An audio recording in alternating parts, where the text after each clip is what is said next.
اهلا بيكم يا معلمين وحلقه جديده على قناتكم ضيع واستقبل. واتساب يا برو، عامل ايه ايه؟ الاخبار؟ عامل ايه؟ تمام الحمد لله. عندنا النهارده صلاح وخناقه سلوت، اه. وعندنا منتخب العره.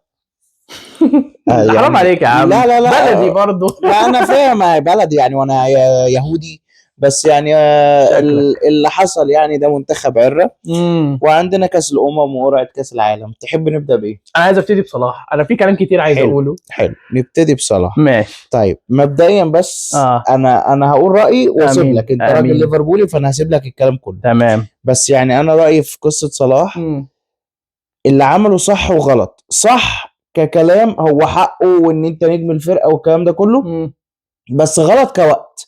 ليه؟ انت طلعت واحد خلاص السكينة على رقبته. امم ارني سلوت لو خسر ماتش ولا التاني الناس كلها هتطلع هتقول ايه؟ انت ازاي بتخسر؟ انت ازاي دفاع؟ انت ازاي مش عارف فرقة؟ انت ازاي الفرقة فكة ومعهد كمان نجم الفريق؟ فالدنيا كلها هتروح على سلوت. امم صلاح دخل، خلى الناس بقى دلوقتي اللي هو ايه؟ لا ده فعلا صلاح عمل زي ما رونالدو عمل في مان يونايتد. وانت ايه؟ انت فعلا سرطان في الفرقه، انت اللي مبوظ الفرقه، انت اللي مبوظ اللوكر روم ومش عارف ايه. فشال الدنيا من على سلوت شويه وخد الدنيا عليه. وده برضو ما يعني الناس كلها بتقول ايه؟ ده سلوت اصل كسب ماتش انتر ومش عارف ايه، فالدنيا خلاص عدت وكده، زادت الدنيا على صلاح. انا بالنسبه لي كواحد بتفرج على كوره، فوزه على انتر ولا يعني اي شيء. الفرقه لسه زي ما هي، مشاكل في الدفاع، مشاكل ورف، هنحكي كتير يعني. بس انت قول لي إيه، انت ايه رايك في تصريحات صلاح واللي يحصل قبل ما كل اقول حاجه؟ لك عرفني بس وجهة، عشان انت قلت قول لي لي. انت شايف الموضوع صح وشايف ان غلط. لا، انت عايزك تديني بس قرار منك، وجهة شايفه نظرك. صح، شايف انت حلو. شايف اخر كلمة عندك. انت حلو. اديتني ان في هنا الوقت وهنا، بس الوقت انت غلط. عامة يعني. الوقت غلط ليه؟ صلاح بعد ماتش برايتون رايح مع المنتخب كاس تمام. حلو.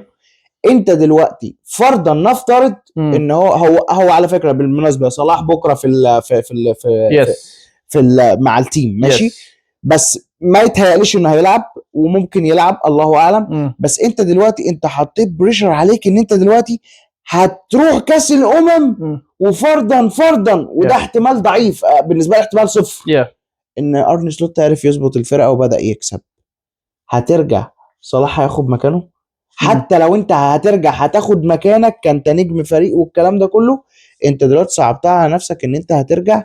لا تعالى بقى، ده انت قومت الدنيا عليك. امم وتصريحاته هو كان بيهاجم الاداره وبيهاجم ارني سلوت، وحط الاداره في موقف، زنقهم في كورنر يا سلوت. امم فهو حطهم في موقف والفرقه اصلا واقعه. طب انت ليه حطيتهم في الموقف ده؟ برضو ما قلتليش انت، يعني انت معاه ولا ضده؟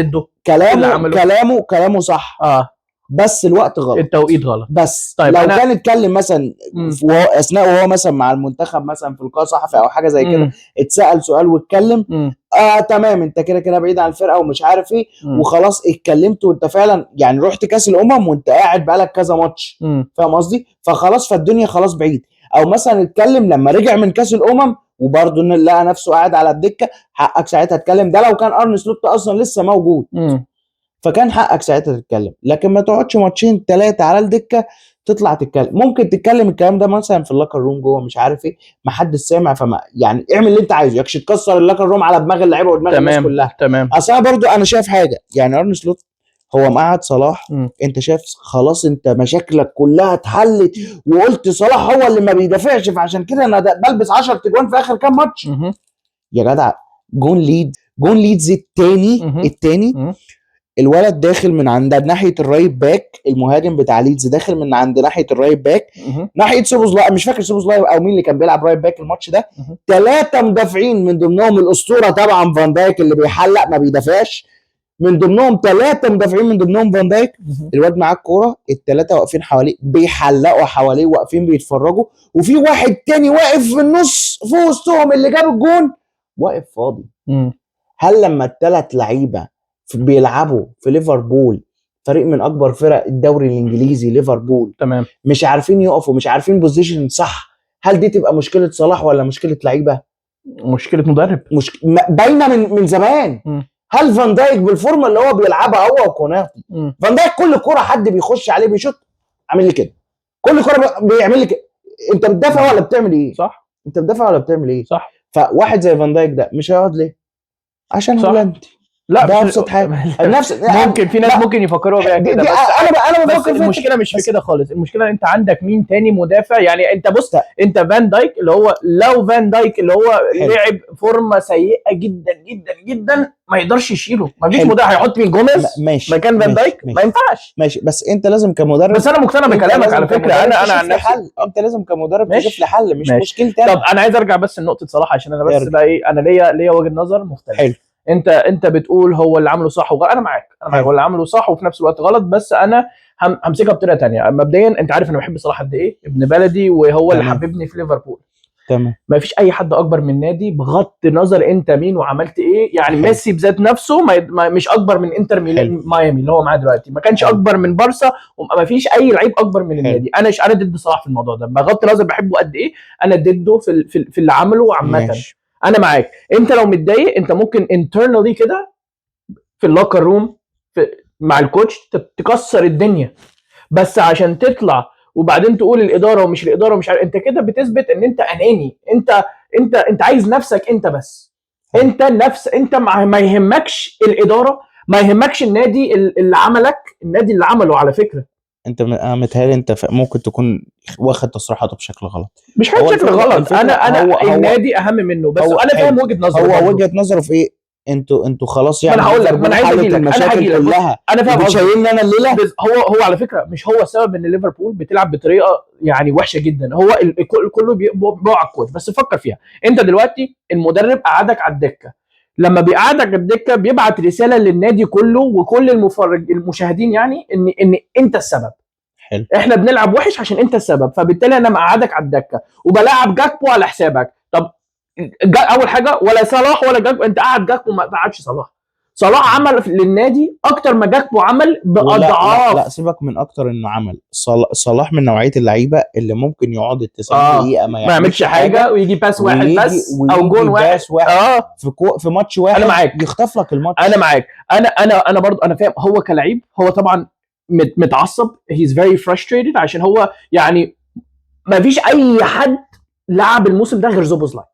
ده حقيقي. مفيش اي حد خالص ولا اي حد. بس في حاجه انا عايز اقولها، بس انت بتلعب ايساك وهو ما عملش اي حاجه وحاطط صلاح على الدكه. في حاجه كمان انا مش فاهمها دي. هو ليه حق، بس انا مش مقتنع باللي هو عمله، عشان ما فيش اي حد اكبر من النادي. انا دي نقطه انا مقتنع بيها حلو وما اقدرش انا ارجع كلمه ان ما فيش حد اكبر من النادي دي كلمه كبيره قوي، محتاجين نتكلم نفصصها. اوكي فصصها. فكره ان حد اكبر من النادي ماشي، هو ما فيش حد اكبر من النادي. ميسي مشي من برشلونه، ريال مدريد في عز كريستيانو رونالدو باعوه مشي. تمام. فما فيش حد اكبر من النادي، تمام. بس برضو انت ده واحد، اللعيب ليه احترامه، ده واحد يعني ما تعاملوش كلاعب اي لعيب. أيوة عادي. ما هو مش اي لعيب عادي فعلا. انا ما بحبش المقارنات، وما فيش لعيب انا بالنسبه لي يعني ميسي وكريستيانو دول اسطورتين مش هيجي زيهم تاني في الكوره، وصعب ان احنا نشوف زيهم مهما حتى لو عملوا ايه. تمام. حلو. لان دي ناس قعدت منافسه ما بينهم اكتر من 15 سنه على بالون دور وحاجات كتير، فاللي عملوه صعب انه يتكرر. حلو. بس صلاح وجوده في ليفربول يتعامل نفس معامله ميسي في برشلونه. صح. صلاح نجم فريق. صح. صلاح السنه اللي فاتت لا وتاريخي عمل حاجات مع ليفربول ستيفن جيرارد ما عملهاش. صلاح اسطوره ليفربول ماشي، ايا كان بقى اللي يتفق كارقام ككل حاجه، جاب بطولات، عمل كل حاجه. هو انا معاك 100%. هو خلاص اسطوره ليفربول. انا شايف ان صلاح اعلى من جيرارد واعلى من كارجر واعلى من الناس اللي بتتكلم ده. انا معاك فيها. فانت واحد كصلاح ده نجم فريق، هل انت تقعده على الدكه وسايب واحد زي فان دايك وسايب واحد زي ايزاك؟ انا معاك. الكتيكي كان الواد اول لما جه كان جايب فورمه، هو الكوتش غلطان، قعدته على الدكه. فانت العمليه المدرب غلطان، بيقول لك صلاح هو السبب. صلاح مش السبب. انت عندك لعيبه كتيره مش بتأدي ماشي، والمشكله عندك مش في الهجوم، في الدفاع. المشكله في الفريق ككل كمان. يعني كل الماتشات اللي فاتت اللي ليفربول كسبتها، انا شايف ان ليفربول بتكسب بانفيديوال بلاير، كل واحد اداء فردي. عارف انت اللي هو في الهجوم اللي بيعرف يعمل حاجه يعملها. هو بص، المشكله لا في جمله ولا في تكتيك ولا في اي حاجه. المشكله في الدفاع. وايساك ان انت تدخل ايساك يلعب 90 دقيقه او يلعب الماتش كله وتسيب صلاح على الدكه، يبقى انت كده بتوصل رساله للعيب وللمشاهد بالزبط. ان ايساك اهم في الفرقه، اهم منك يا صلاح. انت بتوصل، وده غلط عشان ايساك ما عملش اي حاجه. انت كمان انا اخد ريو انجموا الواد الصغير حطه مكان ايساك، انا ما عنديش مشكله. انت بتخلي اللعيبه بتاعتك دخل جواها الشك اللي هو دلوقتي يعني صلاح ايا كان كلاعب كبير او كده، بس انا كلاعب لما تقعدني على الدكه انا هسال نفسي طب هل انا المشكله؟ هقعد بقى اتفرج. انت ليه بتدخل الشك أنا معاك. وسط في جوه واحد انا معاك، هو اللي شالك السنه اللي فاتت، هو اللي جاب لك الدوري. انا معاك، انا 100%. بس برضو اللي صلاح عمله غلط. انا كان في طريقه تصرف غير كده. صلاح لما بيكون عايز حاجه، اسهل حاجه ما بنسمعش صوته في الميديا غير لما بيكون عايز حاجه او لما بيكون متضايق، ودي بصراحه بيني وبينك دي حاجه مستفزه. النادي ليه احترامه برضه. حلو. انت كده لما بتطلع وبتعمل كده يعني ماشي، انت في الاول لما كنت عايز. انا رافض ان احنا نقارن اللي عمله صلاح باللي عمله كريستيانو رونالدو لما طلع. انا عمري ما جبتش سيره كريستيانو، انت اللي بتجيب سيرته. انا بقول لك لا في ناس طلعت انا مش جايب الكلام ده. رونالدو بعد ما مشي من مان يونايتد طلع فشخ يونايتد. عمل انترفيو كده. فشخ يونايتد. كان ناقص يقول لهم انتوا ناس بتسرقوا الفلوس. عمل انترفيو مع بيرس مورجان، انا فاكرها. هو طلع اول حاجه هو عارف انت اللي هو كلام السم في العسل كده، اللي هو ايه، انا مش يعني بقول النادي بيضحي بيا ومش عارف ايه، بس ما حددتش اسامي، بس الكلام مفهوم ان هو بيهاجم الاداره اللي هو الاداره مبينه اللي هو ايه، فهي غلط، حاجه غلط تماما، حاجه غلط وتوقيتها غلط جدا. ليه؟ انت لو صبرت هو هيموت لوحده. بالظبط، هو هيقتل نفسه بنفسه. بس برضو انا مش عايز ما يمنعش ان صلاح برضو مش لاعب حلو، بس مش هو مش العيب. صلاح السيزون ده ما جاش، العيب مش فيه. صلاح السيزون انا كذا مره اشوفه بيشوط والكره بيصطاد، الواد بيصطاد عصافير اللي هو مش فورمته خالص. بس العيب مش فيه ان انت تطلعه وما يتلعبوش. مين السبب؟ صلاح هو المدرب. صلاح كلاعب السيزون ده ما جاش وبيعمل غلطات وحاجات كتير. تمام. بس انت دلوقتي اول السيزون حبيت ان انت قلت لصلاح بعد ما كان جايب فورمه السيزون اللي فات وهو اللي جاب لك الدوري، انت مش بتبني الثقه بتاعته، انت بتدمر الثقه بتاعته. قلت له يا صلاح رايح انت على جنب، احنا هندور اللعب على فيرتس بقى. بالظبط. فيرتس لا ولا فيرتس ولا ايساك اكيتيكي بس برضه يعني مش صلاح. حاول بقى يعمل ايه؟ حاول بعد كام ماتش كذا ماتش، يمكن مش عارف حوالي 10 ماتشات في السيزون، بعد لما بدات النتائج بقى تقع قال لك ايه، لا ارجع بقى اللي انا كنت بعمله السيزون اللي فات وخلي اللعبه على صلاح. فجي رجع لصلاح وصلاح مش في فورمته. صح. وانت افقدت الثقه في نفسه من اول السيزون وبعدين بتدمر بالظبط، وبتدمر ثقته اكتر لما بتقعدوا على الدكه. برضو نفس الغلط تاني ايكيتيكي، الواد كان جايب فورمه وكان ماشي حلو، جيت ركبت ايزاك عليه اللي قاعد اصلا ما خدش الا بري سيزون مع نيوكاسل ولا لعب ولا ماتش، جبته امبارح لعبته النهارده. لا ما حصلش. لا ما جابوش امبارح ولا ايوه، هو قاعد كتير على الدكه لحد ما حاول ينزله. ما عادش كتير. ما انت لما انت ما هو جه بعدين حصل انترناشونال بريك، لعب مع سويدن كام ماتش ورجع لعب مع ليفربول. ماشي، ما احنا خسرانين ومش عارفين نلعب، عايزين حد يحاول يعمل حاجه. ايساك وجايب فلوس كبيره لازم يلعب. في الكوره بالذات دايما بيقول لك ايه، ما دام ماشيه سيبها زي ما هي مش ماشيه. ما المشكله ان هي ما كانتش ماشيه. لا مش معنى ان انت خسرت ماتش او لعبت ماتش واحد يا ابني. انا خسرت كريستال بالاس في تشيلسي. انا بتكلم على ايزاك نزل تقريبا، بدا ينزل يشارك في المطوشه من قبل كريستال بالاس ما كانش اول ماتش ليه. فاهم قصدي؟ انا لا ما لعبش من اول الماتش، ما كانش بيعتمد عليه، كان بيدخله من الدكه. حلو. كان بينزل الشوط الثاني في اخر 20 دقيقه كده يعمل حاجه. انت عندك ما كانش بيعمل حاجه. انت عندك ايكيتيكي، فمش معنى ان انا خسرت ماتش اهد الدنيا، بس ده برضو ما يمنعش مش ايزاك يعني ولا ايكيتيكي هما المشكله. ده باين ولا صلاح. ده باين من اول المشكله في الكوتش. انا ده باين من اول السيزون، من اول ماتش بورنموث انت كسبان 2-0 ماشي وعلى ارضك. العيب في الدفاع والكوتش. انا بقول لك من دلوقتي العيب مش في الهجوم. نعم احنا الهجوم مش حلو، بس انا اهم عندي حاجه الدفاع. في فرق افضل من في فرق او الدفاع اهم من الهجوم. في فرق كتير دفاعها شوارع. حلو. اديك مثل زي هانز فليك مع برشلونه. برشلونه السنه دي عشان باعوا انياجو مارتينيز باعوه للنصر، هو الواد كان عايز يمشي. الواد اتباع. دفاع برشلونه شوارع. جت فتره خسروا من ريال مدريد، مش فاكر خسروا من تشيلسي، فالناس كلها قال لك ده دفاع برشلونه شوارع. تمام. دلوقتي بغض النظر عن الفرق اللي بيقابلها، هو كسبان اخر ماتش فرانكفورت 2-1 على ارضه. الفورمه مش احسن حاجه، بس مدرب شاف انا عندي مشكلتي فين اقدر اعالجها، في عيوب عندي في الفريق اقدر اعالجها. لكن انت بتلعب كل ماتش انت معري فريق. بالظبط. انت معري فريق. وحته سوبوسلاي اللي رايب باك دي اللي انا بدخله في النص، اللي هو انا بشغل الواد اقول له ايه، انت رايب باك بس والكره معانا، خش في الميد فيلد عشان تشوط. طب لما الكره تتقطع يا عم ارني سلوت، لما الكره تتقطع هيروحوا انفرادين على 2 مع مدافعين مع تيه Yeah. مع تيه ان كان فان دايك ولا كان وانا قبل ما قعد صلاح على الدكه قعد كوناتي على الدكه واحط تقعد جو بقى- جوميز مكانه. والله العظيم ده اللي انا اعمله انت عشان محتاج كوناتي برضو ما جاش. انت محتاج مشكله دفاع. في الدفاع. انت محتاج انا دفاع. قلت لك ايه قبل ما الموسم يبتدي؟ قلت لك انا عايز جه اكتر من ايساك. ده انا قلت حقيقي. لك من قبل ما الموسم يبتدي قلت ده لك حقيقي. انت لو سالتني انا عايز جه اكتر ما انا عايز ايساك. انت اكيد انا هتجيب. زعلت جدا لو ما جاش لما ما جاش. انت اكيد في يناير هتجيب مدافعين. ده وش ده من غير من غير بس كلام. انا مش شايف ان المدافعين هم اللي هيحلوا المشكله. لا أنا طبعا من هنا لا مش هتحل المشكله طبعا. مش هتحل المشكله. انا من هنا لحد يناير بس هتساعد جامد. هتساعد جامد. بس انا من هنا لحد يناير تمام. ككوتش كارن سلوت Yeah. لو ما عرفش يحل الدنيا انت من هنا لحد يناير انت في عندك برضو في مدعكه انا مطوشه عندي انت داخل ماتشات عليها كتيره وتشامبيونز جدا ليج وحاجات جدا. ماتش انتر ده المكسب بتاعه مكسب خادع. لا استنى كلين شيت وكسبنا الماتش 1-0. انا مش بقول لك ان احنا لعبنا حلو، انا شايف ان احنا دافعنا حلو. يعني انت ماشي. انت دلوقتي شايف ان انت النهارده لما كسبت انتر انت داخل ماتش برايتون وانت مطمن؟ لا انا عمري ما بخش ماتش وانا مطمن مبدئيا. ماشي عمري. دي اول حاجه. تاني حاجه يعني انا شايف ان يعني انت شايف ماشي انا كسبت ماتش انتر، انت شايف ان انا المفروض ازعل؟ لا طيب ماشي اعمل ايه؟ طب ما انا مبسوط ان انا كسبت الماتش وانا قلت لك الامل في الشامبيونز ليج بغض النظر هنكسب ولا مش هنكسب الامل بتاعي فيه. ليه يا عم ما فيش امل. يعني عايز تقول لي لو جبنا صفقات في يناير والاداء اتظبطت مش هنقدر نكسب الشامبيونز ليج؟ يعني انت فورمتك دي وبمستواك لا طبعا انا مش بقول على الفورمه دي. لا انا مش بتكلم على الفورمه دي. انا بتكلم انت فاضل لك مراحل. يعني في دلوقتي شامبيونز ليج في اجازه.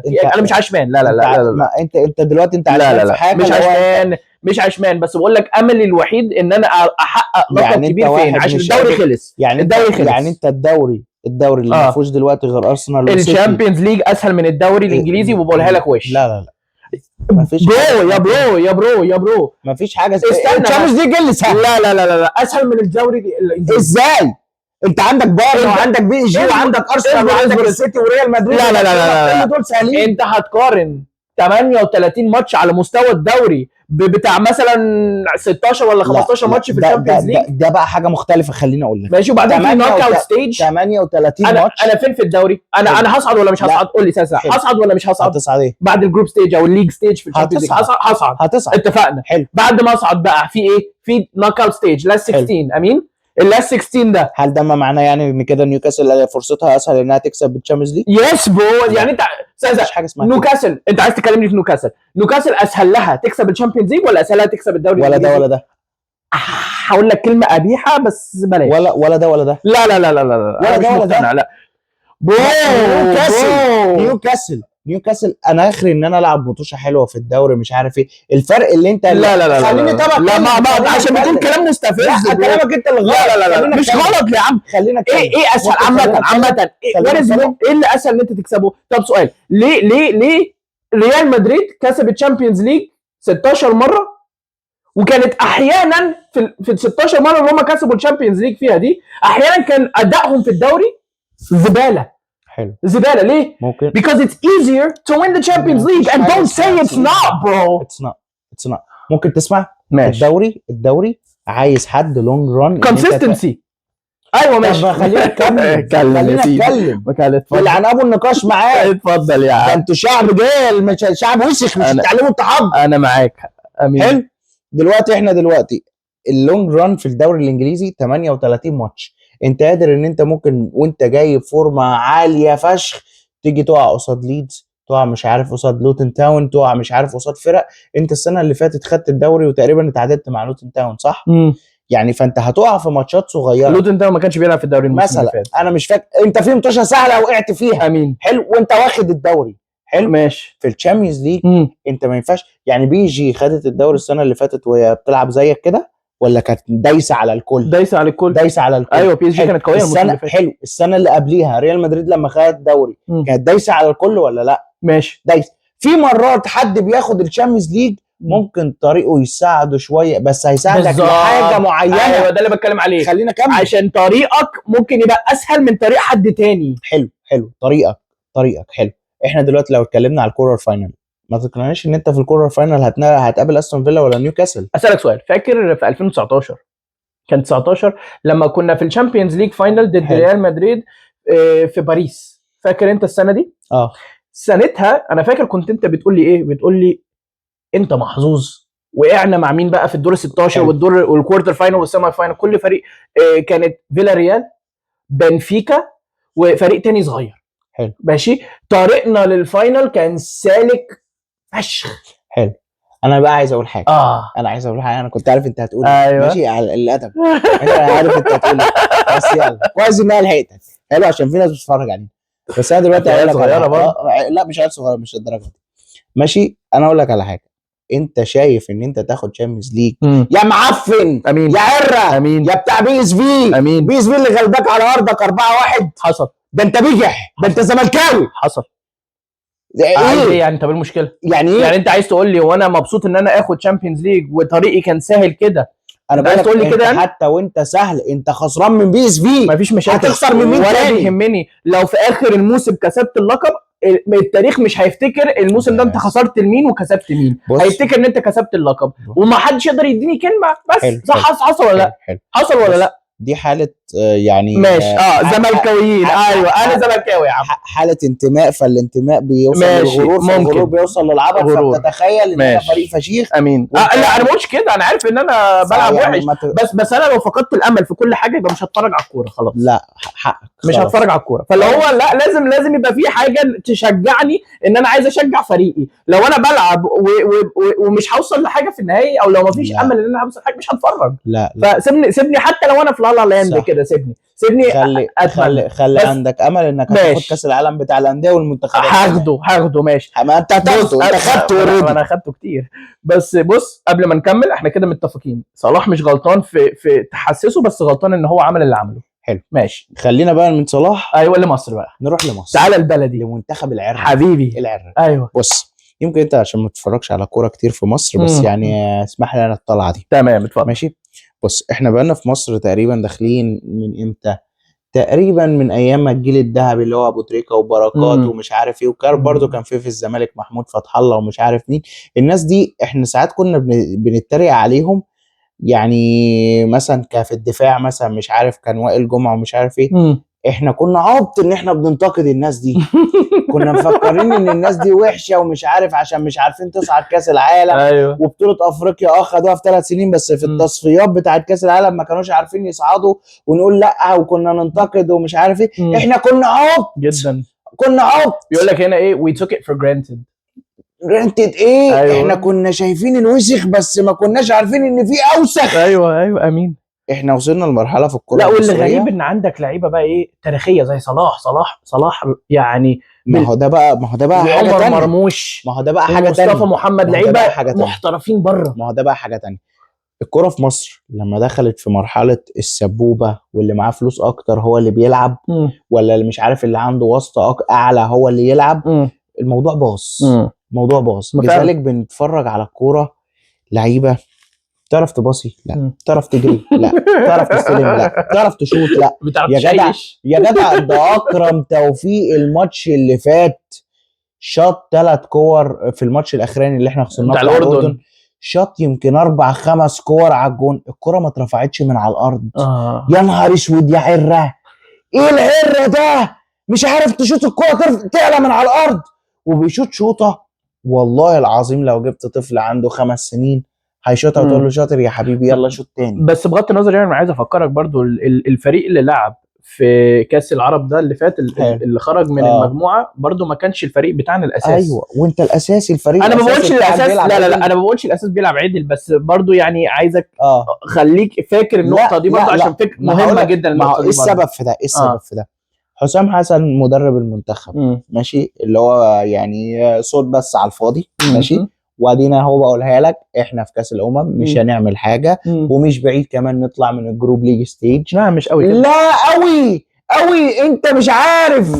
انت غلبان. احنا ما عندناش احنا ما عندناش خالص. احنا ما عندناش خالص مقارنه بالناس كلها. عارف الدنيا كلها عامله ازاي؟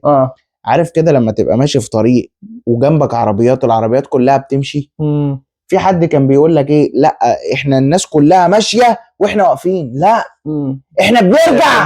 احنا بنرجع يا باشا. احنا بنرجع. احنا مش ماشيين، احنا بنرجع ماشي. اللعيبه كلها ما عارف يعني. في حد برضو سمعته قال ايه؟ قال لك المليونير الفقير يعني ايه؟ لعيبه معاها فلوس وعربيات وقصور، بس فقير فنيا، فقير في الكوره. انت مفيش، انت ما جيتش. المنتخب الاول بتاعك لحد النهارده ايه التكتيك بتاعه؟ بلاش التكتيك، بلاش التكتيك. يا عم انتوا لو لعيبه حلوه هتلعبوا كره لوحدكم. يا عم مش عارفين يبصوا ولا يستلموا. الاردن والناس دي كلها، المغرب خدت رابع كاس عالم، وانت بتصعد كاس عالم بتعمل احتفال. المغرب اللي هي جنب منك دولة عربية، ما بقارنكش بأوروبا. ايوه انا فاهم. كاب فيردي صعدت كاس العالم، فانت ما تحسسنيش انت دلوقتي هايتي مش عارف صعدت كاس العالم. هي بقت سهلة دلوقتي، فبقت سهلة. انت من غير ما تلعب تصفيات هتصعد كاس العالم، فده مش انجاز. وقرعة كاس العالم برضه عندك القرعة خدمتنا على فكرة، حلو، خدمتنا. لعبت مع بلجيكا، فريق مستوى اول، اسهل فريق في المستوى الاول يعني المفروض كمستوى الكلام ده كله. معاك ايران بقى معاك ايران ونيوزيلندا. حلو.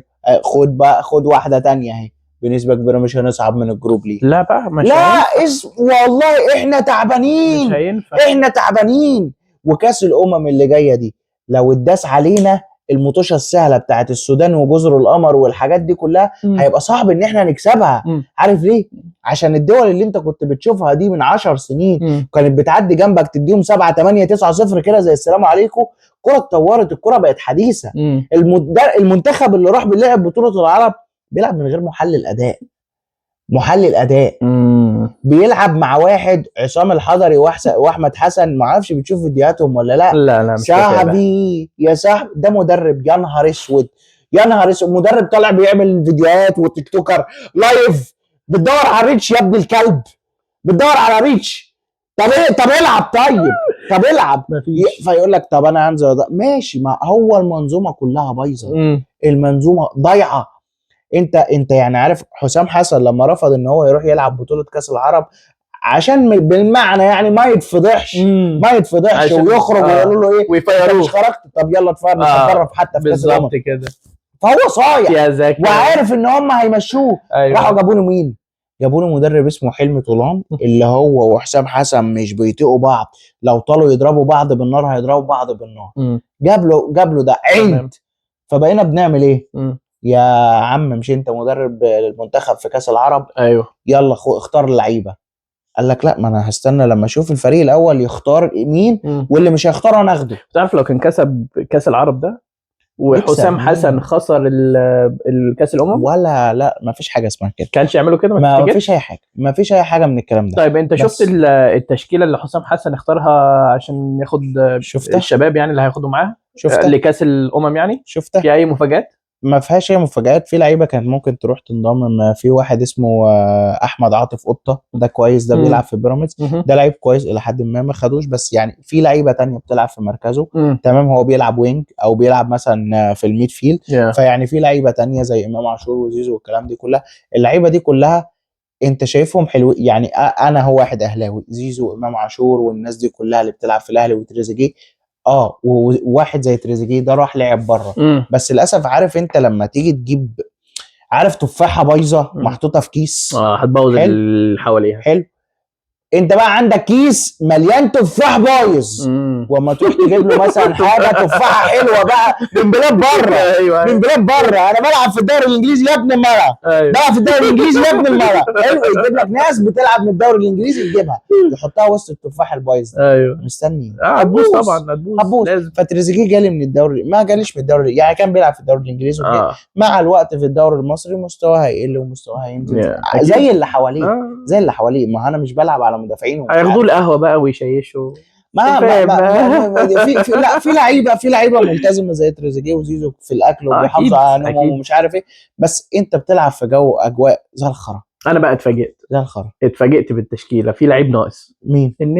النني مستبعده يا عم. النني مستبعده من زمان بقى له فتره. انت ما بتتابعش كوره بس انا عارف يا عم. واضح اني بهزر يا الهي. لو كنت بتفتكر ان انا بتكلم بجد. طبعا لا يا عم، مستواه ضاع من زمان. حلو. فانت عندك انا ما كنتش بؤمن بالنني حتى لما كان بيلعب في ارسنال ولا حد شافت فيه ولا حد كان بيؤمن بيه. بس انت دلوقتي انت بتلعب عندك فرق، عندك المنتخبين. انا بقول لك المنتخبين بايظين، ما كانتش هتفرق رحت باول رحت بتاني. تمام.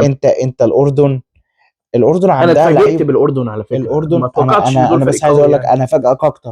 الاردن ما عندهمش ولا لاعب من الفرقه اللي غلبتنا دي، والفرقه اللي غلبتنا دي كان البدله، ما كانتش الاساسيه كمان. امين. الاساسيين كانوا قاعدين على الدكه مريحين، لعبوا ماتش النهارده قصاد العراق كسبوا 1-0 وصعدوا السيمي فاينل.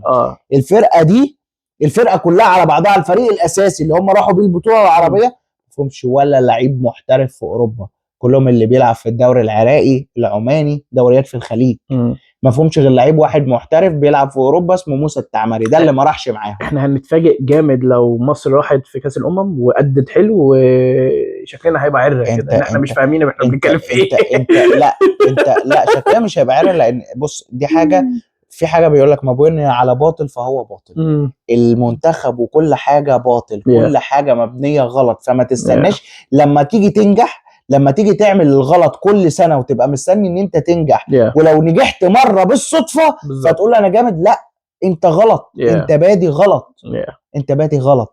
ماشي، انت دلوقتي المنتخب هيروح كاس الامم، هل انت دلوقتي في كاس الامم ضامن ان انت كسبت ماتش، ضامن حاجه؟ هل انت شايف ان انت احنا نفسنا اهو بنقول 1,000,000% مصر مش هتاخد البطوله؟ لا لا لا، 1,000,000%. المغرب. بس انت عندك امل واحد هو ده اللي بتراهن عليه. ايه هو؟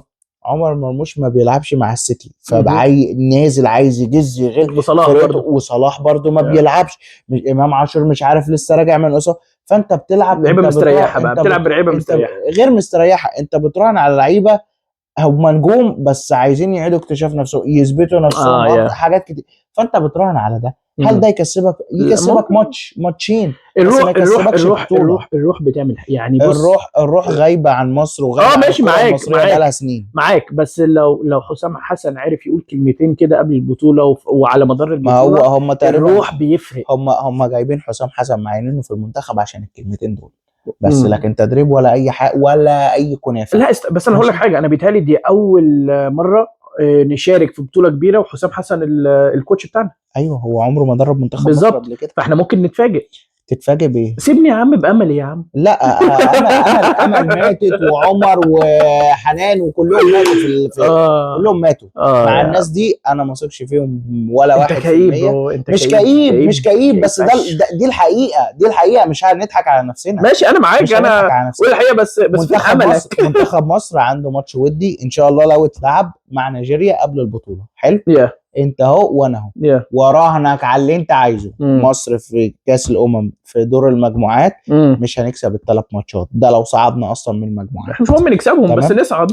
انا بقول لك يعني انا فاهم، انا معاك، فريق جامد اللي انت هتدوس هتكسب ال3 ماتشات. وعلى فكره ولو حصل وكسبتهم، وده احتمال 0%، لو حصل وكسبتهم هتكسبهم باوحش اداء عرفته كره القدم. بس ما فيش مشاكل، بس فاكر برضو حصل نفس الحاجه في 2019 بيتهيألي كان 2019 لما السنغال غلبتنا في النهائي. فاكر الماتش ده؟ كان معاك مدرب، لعبنا احنا معاك مدرب، كناش بنلعب حلو، ما كانش في امل، كان نفس السيناريو. لا بس في فرق، كان معاك مدرب اسمه كيروش اللي مصر لحد النهارده هتفضل ندمانه عليه ان هي مشيته. كان معاك مدرب طلع لك لعيبه زي عبد المنعم، وطلع لك لعيبه زي كتير، وراح غامر وراح لعب في البطوله العربيه وما كانش معاه لا محترفين ولا مكان، وصل للنهائي، وصل للسيمي فاينال وخرج. السيمي فاينال ضد تونس فاكر جون عمرو السولية في نفسه.